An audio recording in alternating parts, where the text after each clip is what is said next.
President Trump, perhaps inspired by Goebbels and the propagandists of the Third Reich? Did I hear you correctly say that perhaps he was influenced by Goebbels and the Third Reich in terms of telling a big lie? I just want to make sure that's what I heard you say. That's right. Who the hell is Gurgle?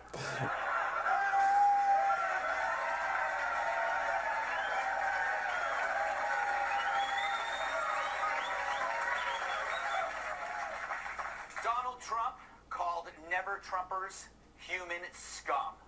Now, really, that is a little much. I mean, human? But I guess hearing never-Trumpers yelling Nazi and fascist and racist finally got to him.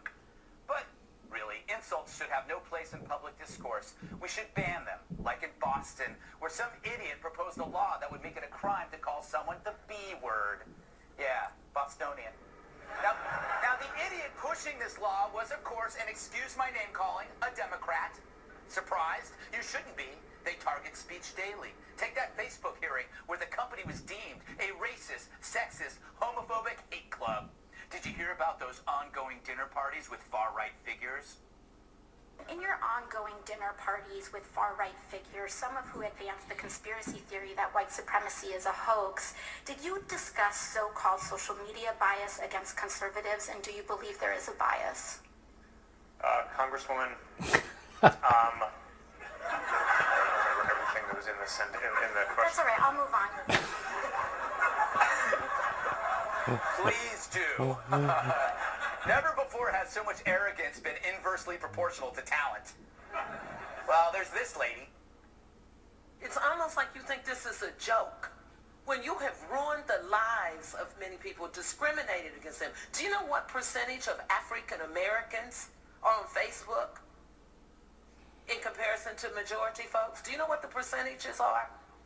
People using the Facebook. Yes. Do you know what the percentages are for African Americans? I don't, because we don't collect the races of people. Well, and if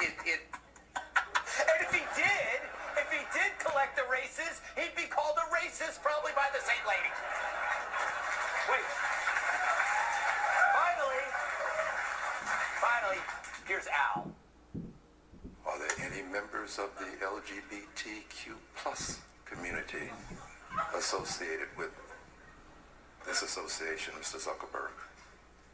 Congressman, I don't know the answer. Who acknowledge, there are many people who acknowledge that they are a part of the community.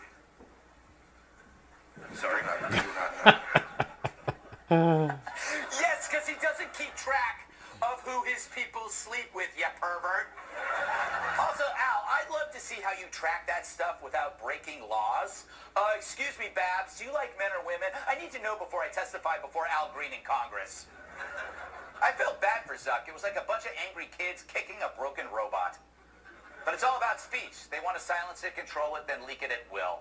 No wonder Republicans crashed that closed-door impeachment thing. How'd the press see it? Looking at these members coming in, you saw a handful of women. Other than that, you just saw a bunch of white men, and I just thought to myself, this is not what America looks like right now. Watching those Republicans yesterday march, those white guys, those middle-aged, boring, nerdy-looking white guys walk down that steps was pathetic. These pathetic weenies walking down that step like that means. Bunch of white guys. Way to insert race into a story where there was none, you toad bucket. And Donnie Deutsch calling anyone a weenie? That guy's a kielbasa on two legs. The man farts pigs in a blanket. Oh, but what a mob. They're engaging in lawless mob action. And quite honestly, it looked like a mob scene. It looked like a kind of a mob party. The antics of our Republican colleagues who, frankly, acted like a mob. This looked like a Klan group that had assembled outside of a jail trying to get the sheriff to let them in so they could deliver their own justice against somebody who's inside. The Klan, that's inaccurate because, I didn't see any Democrats in that group. Also, weren't these idiots the same ones who said it's racist to call an actual mob that chases and attacks people a mob? Now, these are the same folks who pounced on Trump for using the word